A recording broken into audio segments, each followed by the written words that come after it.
অধিক ধন ঘটিবলৈ সুখৰ জীৱন কটাবলৈ কোনে নিবিচাৰে। কেতিয়াবা বহু চেষ্টা কৰিও বিফল হয় বহুজন। অৰ্থনৈতিক স্থিতি আৰু সফলতাত হেঙাৰ হ'ব পাৰে এইসমূহ কাৰণ। আৰ্থিক স্থিতিত বেয়া প্ৰভাৱো পেলাব পাৰে এইসমূহ কাৰণে। গতিকে জানোৱা হওক কোনবোৰ কাৰকে আমাক আৰ্থিকভাৱে ক্ষতি কৰিব পাৰে। তাৰ আগতে যদি আপোনালোকে আমাৰ চেনেলটো ছাবস্ক্ৰাইব কৰা নাই তেনেহ'লে ছাবস্ক্ৰাইব কৰক আৰু নটিফিকেশ্যন বেলটো প্ৰেছ কৰক, যাতে আমাৰ আহিবলগীয়া ভিডিঅ'সমূহৰ নটিফিকেশ্যন আপোনালোকে সময়মতে পাই থাকে। বাস্তুশাস্ত্ৰ মতে ঘৰৰ উপাসনা গৃহত দেৱ দেৱীৰ মূৰ্তি বা ফটো মুখামুখিকৈ ৰখাটোৱে ঘৰখনত যথেষ্ট বিভেদৰ সৃষ্টি কৰে। একে সময়তে বহুতো নেতিবাচকতা আনে। এই ভুল পৰিহাৰ কৰিবলৈ আপোনালোকে চেষ্টা কৰক।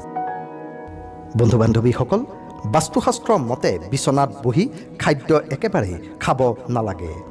এনে কৰিলে জীৱনত বিভিন্ন ধৰণৰ সমস্যা আহে। এই ভুলটোৱে অৰ্থনৈতিক পৰিস্থিতি আৰু স্বাস্থ্যৰ ওপৰত বেয়া প্ৰভাৱ পেলায়। ধনৰ লোকচান হয় আৰু ঋণো বাঢ়ে। বহুতে ৰাতি আহাৰৰ পিছত পাকঘৰ পৰিষ্কাৰ নকৰে। এনে ভুলৰ বাবে মা লক্ষ্মী খং উঠে। ৰাতি কেতিয়াও পাকঘৰ লেতেৰা কৰি নথব বা বহুতো বাচন বৰ্তন পাকঘৰত এৰি নিদিব। যিসমূহ বাচন ব্যৱহাৰ কৰা হৈছে সেই বাচনসমূহ ভালদৰে ধুই পাকঘৰত ৰাখক। আপোনাক জীৱনৰ আৰ্থিক ক্ষতিৰ পৰা বচাব পাৰে।